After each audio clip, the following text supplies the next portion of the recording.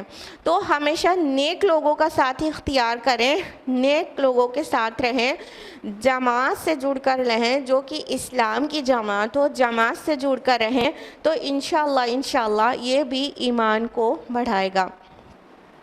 اور ایک بہت پیارا سا عمل ہے جو ایسے بھی سبھی کو کرنا چاہیے, لیکن جب محسوس کریں کہ ایمان ڈاؤن ہے تو اس وقت اور زیادہ کریں, اور وہ ہے صدقہ. جی بھر کے صدقہ کریں جو بھی اللہ نے دیا ہے.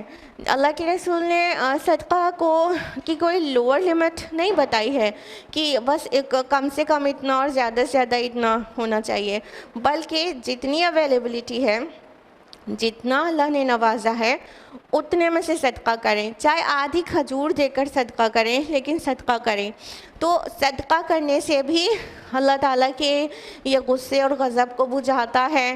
تو جب اللہ تعالیٰ سے جو دوری بن گئی تھی وہ ٹھیک ہو جائے گی, تو اللہ کی نزدیکی جب محسوس کریں گے, اس کا قرب محسوس کریں گے, تو کیا ہوگا؟ ایمان بڑھے گا انشاءاللہ. تو صدقے کی عادت ڈالیں, جب بھی ایمان ڈاؤن ہو تو صدقہ کریں. اور یہ عمل اللہ تعالیٰ کو بہت زیادہ محبوب ہے. اللہ کا محبوب عمل کرے اور ایمان نہ بڑھے تو ایسا کیسے ہو سکتا ہے؟ اس کے علاوہ ایک بہت پیارا سا سٹیپ آپ لے سکتے ہیں, اور وہ یہ ہے کہ رات کو اٹھ کر تہجد میں اپنے رب سے باتیں کریں, قیام کی حالت میں. یعنی تہجد صلاح پڑھیں اور خوب توبہ کریں, جی بھر کر توبہ کریں. توبہ بھی وہ ذریعہ ہے جو ہر مسئلے کا حل ہے. اگر ایک ماسٹر کی اگر آپ کو چاہیے ہو کہ ہر مسئلے کا حل ایک ہی جگہ پر موجود ہو, ایسی کوئی ماسٹر کی ہم کو مل جائے, تو یہ ہے توبہ. خوب توبہ, خوب استغفار کریں, اور خصوصاً تہجد میں اٹھ کر. تو انشاءاللہ یہ بھی اپنے رب سے تعلق کو استوار کرے گا, اور ڈیفینیٹلی اس کے رزلٹ میں ایمان بڑھے گا انشاءاللہ. اور اس کے علاوہ ایک چیز ہے جو ہم لوگ اکثر اگنور کرتے ہیں, وہ یہ کہ ہمارے اراؤنڈ اللہ تعالیٰ نے بہت ساری نعمتیں رکھ چھوڑی ہیں, بہت ساری نعمتیں عطا کی ہیں ہم کو, آپ کو, ہر کسی کو, ہر انڈیویژول کو. تو کبھی اللہ کی نعمتوں کو کاؤنٹ کریں, اور یہ کاؤنٹنگ کبھی ایگزاسٹ نہیں ہوگی. یہ تو صرف اس لیے ہم آپ کو بتا رہے ہیں کہ کاؤنٹ کریں گے تو اندازہ لگا پائیں گے کہ ہمارے رب کی کتنی بلیسنگز, کتنی نعمتیں ہم پر ہیں. اللہ تعالیٰ فرماتے ہیں قرآن حکیم میں 2 مقامات پر, سورہ ابراہیم سورہ نمبر 14 آیت نمبر 36 میں, اور سورہ نحل سورہ نمبر 16 آیت نمبر 18 میں, وَإِن تَعُدُّوا نِعْمَةَ اللَّهِ لَا تُحْصُوهَا. اگر تم اللہ کی نعمتوں کو کاؤنٹ کرنا چاہو, انہیں گننا چاہو, تو کاؤنٹ کر نہیں سکتے. کہنے کا مطلب اللہ تعالیٰ نے بے شمار لاتعداد نعمتیں اپنی ہمارے اراؤنڈ رکھ چھوڑی ہے, تو اگر ہم انہیں کاؤنٹ کرنا چاہیں تو کاؤنٹ نہیں کر سکتے. تو ہم آپ کو پھر بھی کاؤنٹ کرنے کا سجیشن کیوں دے رہے ہیں؟ کیونکہ جب ہم کاؤنٹ کریں گے نا تو ہم ہار جائیں گے اور کاؤنٹ نہیں کر پائیں گے. تو جذبہ تشکر پیدا ہوگا, دل کی گہرائی سے شکر ہوگا. اس دن جو الحمدللہ دل سے نکلے گا اس کی بات ہی الگ ہوگی. جب ہم اپنے رب کا شکر کریں گے, سچا والا شکر, تو انشاءاللہ یہ ہمارے ایمان کے اضافے کا سبب بنے گا. تو اس طرح ہم نے برادر آپ کو کئی پوائنٹس کاؤنٹ کرائے. ان سب کو کرنے کے بعد انشاءاللہ آپ ضرور محسوس کریں گے کہ آپ کے ایمان میں اضافہ ہوا. امید ہے آپ کو جواب نے مطمئن کیا ہوگا.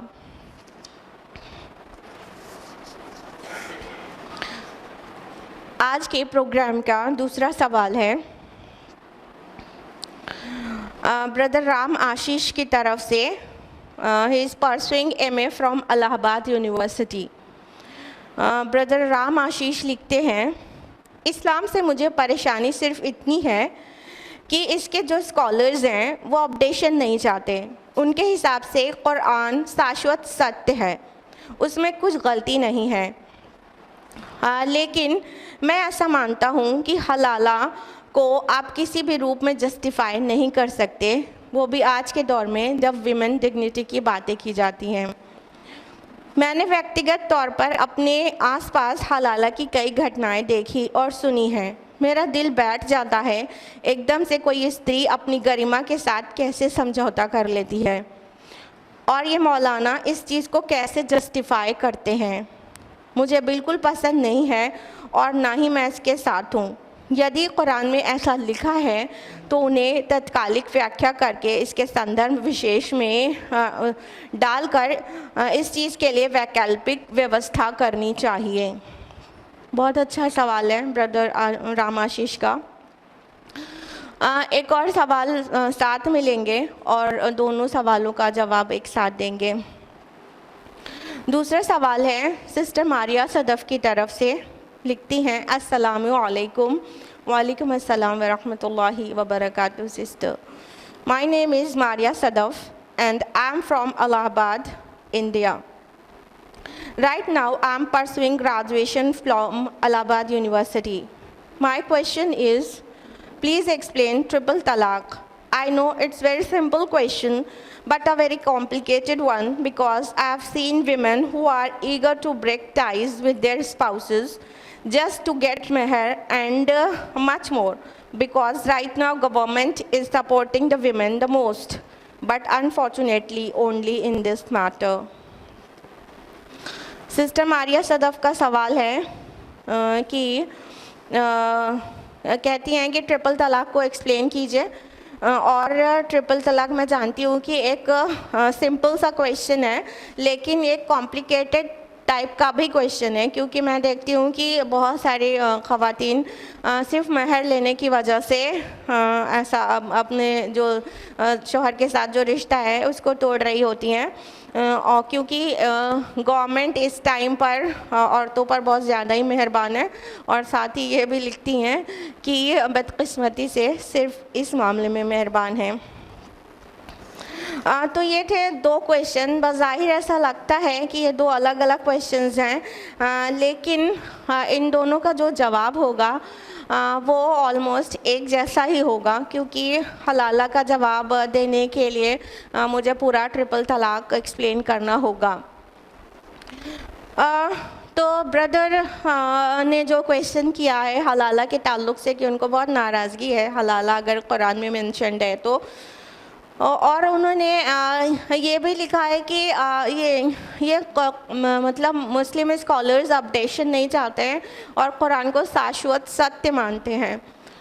بردر, جب میرا جواب مکمل ہو چکے گا پھر اس کے بعد آپ بتائیے گا کہ اب کہاں اپڈیشن ریکوائرڈ ہے اور قرآن شاشوت ستیہ ہے, وہ بھی انشاءاللہ پروف کیا جائے گا. دیکھیے بردر, اس سے پہلے کہ حلالہ پر آئیں آپ کو سمجھنا ہوگا کہ اسلام میں طلاق کی کیا حقیقت ہے. دیکھیے, جب جو کپل ہیں, جو دو انڈیویژول ہیں جو بانڈ آف میرج سے ٹائڈ ہیں, وہ ایک دوسرے کے ساتھ نہیں رہ پا رہے ہیں, تو ان کے لیے طلاق کا راستہ اسلام نے کھولا ہے. لیکن طلاق سے پہلے بہت سارے سٹیپس ہیں جو کہ فالو کیے جانے چاہیے, اور قرآن نے ان کو ریکمینڈ کیا ہے. بہت تفصیل میں ہم نہیں جا سکتے وقت کی کمی سے, ہم آپ کو شارٹ میں کاؤنٹ کراتے ہیں کہ طلاق کے پہلے کے کیا کیا سٹیپس ہیں جو اسلام ریکمینڈ کرتا ہے. پہلی بات تو یہ کہ شوہر کو اپنی بیوی خوبیوں پر فوکس کرنا چاہیے اور خامیوں کو نظر انداز کرنا چاہیے. دوسری بات یہ کہ عورت کے اندر کچھ فطری کمزوریاں ہوتی ہیں, تو شوہر کو چاہیے کہ وہ ان فطری کمزوریوں کو نظر انداز کرے. یہ تو ریگولر وے میں ہونا چاہیے, طلاق ولاق بہت دور, اس سے پہلے ہمیشہ ہی ہونا چاہیے. تیسری بات یہ کہ اگر عورت کے اندر کچھ خامیاں نظر آ رہی ہیں, کچھ برائیاں, تو شوہر کو چاہیے کہ اس کو اچھی طرح سے نصیحت کرے, اسے واضح و نصیحت کے ذریعے, اسے بیوٹیفل کاؤنسلنگ کے ذریعے سمجھانے کی کوشش کرے. اس کے بعد اگر دیکھتا ہے شوہر کی عورت سمجھانے سے باز نہیں آ رہی ہے, تو قرآن اسے ریکومنڈ کرتا ہے کہ بستر میں اسے الگ کرو. یعنی اگر ایک عورت ذرا سا بھی مطلب حیا والی ہوگی اور ذرا سا بھی اس کے اندر سیلف ڈگنیٹی ہوگی, تو ہسبینڈ بستر سے الگ کر دے تو اس کے لیے بہت بڑی بات ہو جائے گی. ممکن ہے وہ تب سمجھ جائے. اگر بستر میں الگ کرنے کے بعد بھی عورت نہیں سمجھ رہی, نہیں سمجھ رہی ہے, تو پھر تھوڑی سختی کرنا چاہیے. اگر مرد تھوڑی سی سختی کرے اور تو اس کے بعد بھی عورت نہیں سمجھ رہی ہے, تو اگلا سٹیپ ہے کہ پھر دونوں فیملی سے ایک تھرڈ پارٹی بیٹھائے. کچھ آربیٹریٹرز ہونا چاہیے, ایک مرد کی طرف سے, ایک عورت کی طرف سے. اب یہ جو تھرڈ پارٹی ہے, آربیٹریٹرز ہیں, یہ ڈیسائیڈ کریں گے کہ کن کی کیا پرابلم ہے, اور بیچ والا جو بیچ میں پڑھ کے پنچ یا حکم بھی کہہ سکتے ہیں یا آربیٹریٹر کہہ سکتے ہیں, وہ آربیٹریٹر طے کرے کہ مسئلہ کہاں ہے اور دونوں کو سمجھا بجھا دے, اس طرح سیٹلمنٹ ہو جائے. اتنے اسٹیپس ہیں بیفور طلاق. لیکن اگر اتنے سٹیپس لینے کے بعد بھی سیٹلمنٹ نہیں ہو رہا ہے, دونوں خوشی سے رہ ہی نہیں پا رہے ہیں, تو اب اسلام نے طلاق کا راستہ کھول کر رکھا ہے. لیکن طلاق جس وے میں دیا جانا اسلام میں مینشن کیا گیا ہے قرآن میں, ایکچولی اس وے میں نہیں دیا جاتا. پرابلم وہاں پہ شروع ہوتی ہے. اسلامی طریقہ کیا ہے, طلاق احسن کیا ہے کہ ایک شخص اگر بیوی کے ساتھ نہیں رہ پا رہا ہے, دونوں آپس میں ایک ساتھ نہیں رہنا چاہتے, تو اس کو چاہیے کہ وہ اپنی بیوی کو ایک طلاق دے دے. ایک طلاق, میں نے تجھے طلاق دی, بس 2 گواہوں کی موجودگی میں ایک طلاق دے دی جائے. اس ایک طلاق کے بعد ہاں بیوی کو آرڈر ہے کہ وہ اسی گھر میں رہے, شوہر کے گھر میں, اور وہ وہاں سے نہ نکلے.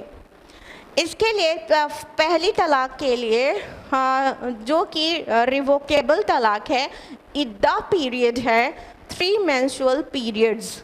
یعنی وہ جو مطلقہ ہے, جس کو طلاق دیا گیا ہے, جس عورت کو, وہ اپنے شوہر کے گھر پر ہی رہے, اور اسے 3 مینسٹرول پیریڈز آنے تک وہ طلاق ابھی ایسی نہیں ہوئی ہے کہ دونوں مل نہیں سکتے. یعنی ودن 3 مینسٹرول پیریڈز دونوں کو لگتا ہے, 3 مہینہ آلموسٹ لے لے گا, اور ان 3 مہینے کے درمیان دونوں کو لگتا ہے کہ وہ دونوں ایک دوسرے کے ساتھ رہ سکتے ہیں, نہیں ان کو الگ الگ ہونے کی ضرورت نہیں ہے, یا کوئی بھی بچے ہو جن کی وجہ سے ان کو لگے کہ نہیں وہ ان کو ساتھ میں رہنا ہے, تو وہ رجوع کر سکتے ہیں. یہ پہلی طلاق ریووکیبل ریٹرنیبل ڈیورس ہے, اور دونوں 3 منتھس کے اندر چاہیں تو رجوع کر سکتے ہیں اور دونوں ایک ساتھ واپس رہ سکتے ہیں, کوئی بھی مسئلہ نہیں ہے. لیکن ان کیس اگر ایک طلاق ہو گئی ہے اور 3 مینسٹرول سائیکلز بھی آ کر گزر گئی ہیں اور دونوں اب سیپریٹ ہو گئے ہیں, تو سیپریشن کے بعد بھی انہیں 6 مہینہ سال بھر کے بعد لگتا ہے کہ ان دونوں کو پھر سے ساتھ میں رہنا ہے, تو اب وہ دونوں پھر سے نکاح کر سکتے ہیں. اب یہ نیا نکاح ہوگا اور نیا مہر ہوگا, تو نئے مہر پر وہ دونوں پھر سے نکاح کر سکتے ہیں.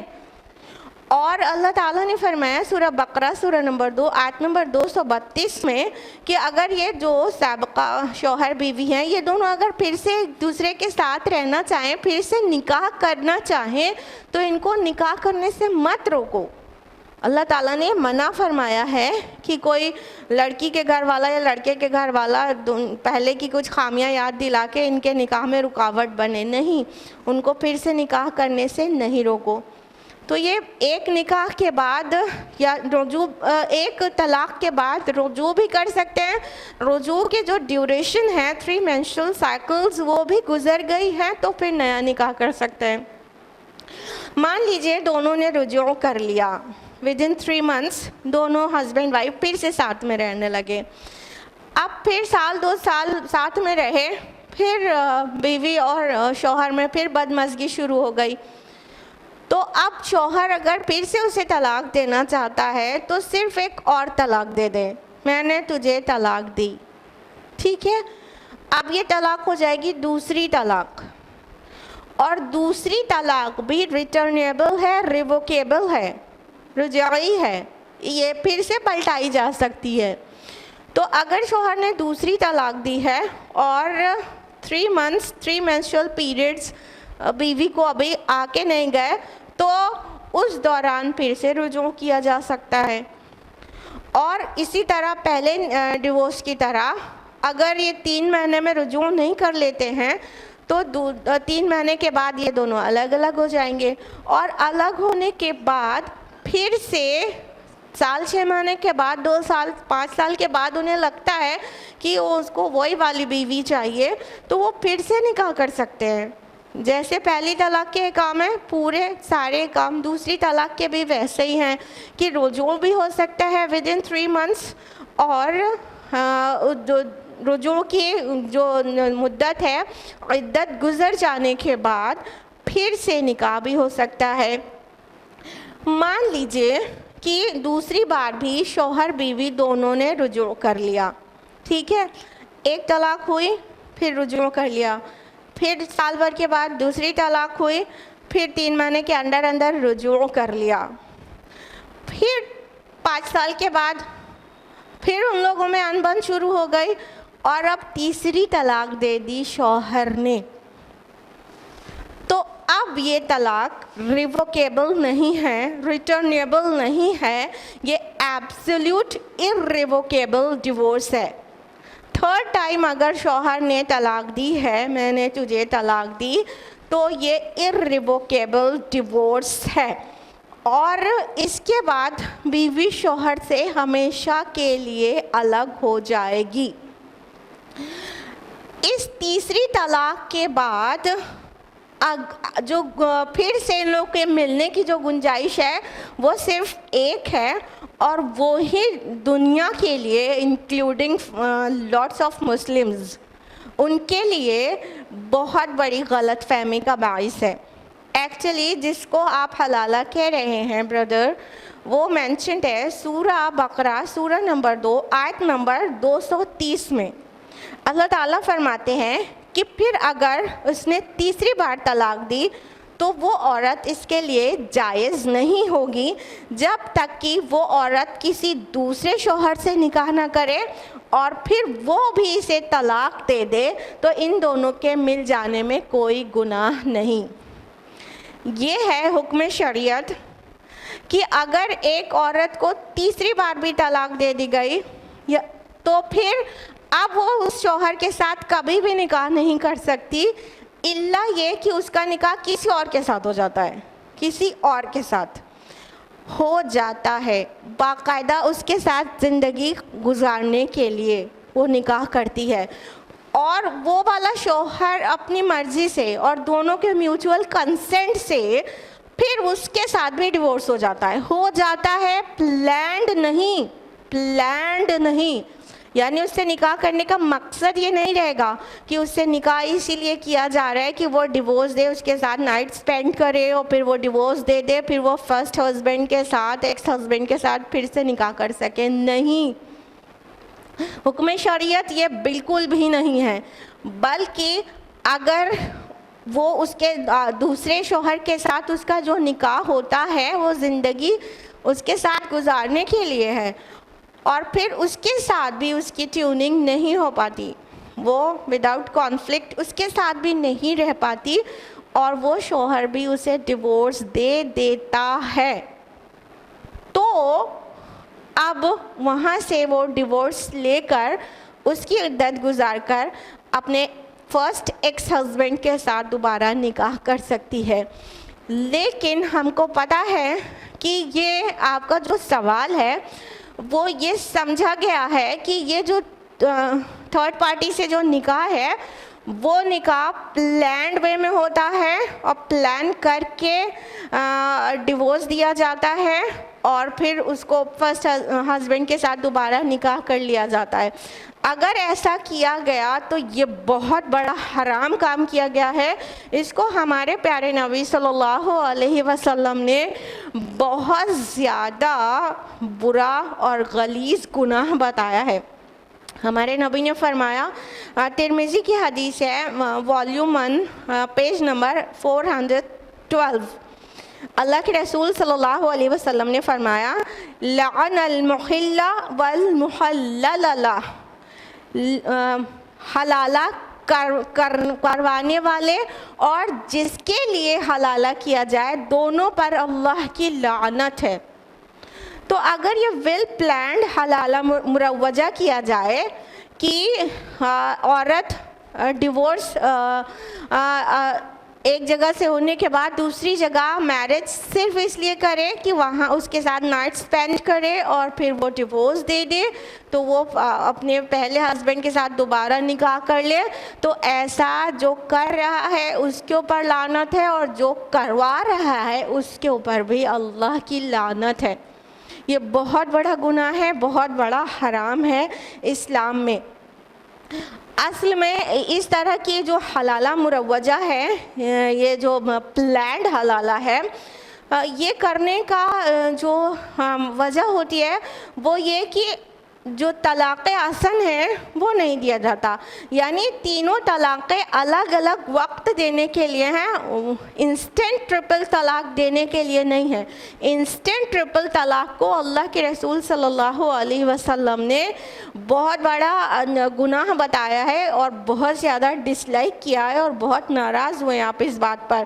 سنن نسائی کی حدیث ہے، والیوم 1 حدیث نمبر 3433، اللہ کے رسول صلی اللہ علیہ وسلم سے جب بتایا گیا کہ کسی نے اپنی بیوی کو انسٹنٹ ٹرپل طلاق دیا ہے، ایک بار میں طلاق طلاق طلاق، تو اللہ کے رسول صلی اللہ علیہ وسلم بالکل ناراض ہو گئے اور کہنے لگے، ایلعب بکتاب اللہ وانا بین اظہرکم، کیا اللہ کی کتاب کے ساتھ کھیل کیا جائے گا اور ابھی میں تمہارے درمیان میں موجود ہوں؟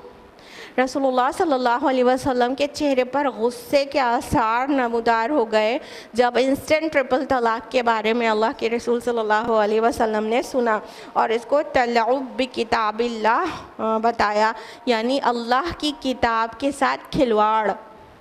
تو یہ انسٹنٹ ٹرپل طلاق ایکچولی بہت زیادہ گناہ ہے اسلام میں، اور یہ طریقہ نہیں ہے طلاق دینے کا، طلاق طلاق طلاق. اور پرابلم ساری کریٹ جو ہوتی ہے وہ انسٹنٹ ٹرپل طلاق سے ہوتی ہے اور 3 طلاق کو ایک مان لینے سے ہوتی ہے. تینوں طلاق الگ الگ ٹائم میں دینے کے لیے ہے. اب میرے بھائی یہ بتائیے کہ اگر ایک شوہر اپنی بیوی کو ایک بار سوچ سمجھ کے ایک بار طلاق دیتا ہے، پھر 3 مہینوں سے سوچنے کی گنجائش مل رہی ہے، پھر اس کے ساتھ رجوع کر لیتا ہے، پھر کچھ دن کے بعد اسے لگتا ہے نہیں رہ پائے گا اس کے ساتھ تو دوسری طلاق دیتا ہے، پھر 3 مہینہ سوچنے کی گنجائش مل رہی ہے، پھر وہ رجوع کر لیتا ہے اور پھر وہ تیسری بار پھر اگلے کچھ سالوں کے بعد اسے لگتا ہے کہ نہیں رہ پانا ہے اس کے ساتھ تو تیسری طلاق دیتا ہے. آپ کو لگتا ہے یہ جو طریقہ ہے، جو سٹیپ بائی سٹیپ کرنے کی چیز ہے، اس سے کہیں پہ بھی پرابلم آنے والی ہے؟ کہیں پہ بھی آپ نے زندگی میں کسی کو ایک بار بھی دیکھا ہے یا ہم نے خود آج تک کسی کو نہیں دیکھا کہ آسان طریقے سے ایک بار کر کے 3 بار طلاق دے دیا گیا ہو اور پھر چوتھی بار پھر وہ اسی کے ساتھ رہنا چاہتا ہو؟ میں نے تو آج تک کسی کو بھی زندگی میں اپنی نہیں دیکھا. تو اگر طلاق کے آسان دیں گے تو کمپلیکیشن ہوگا ہی نہیں. رہی بات آپ کے سوال کے مین پارٹ کی کہ حلالہ اگر قرآن میں مینشنڈ ہے تو اٹ مسٹ بی اپڈیٹڈ، اس کو کچھ نہ کچھ اس کا ویکلپ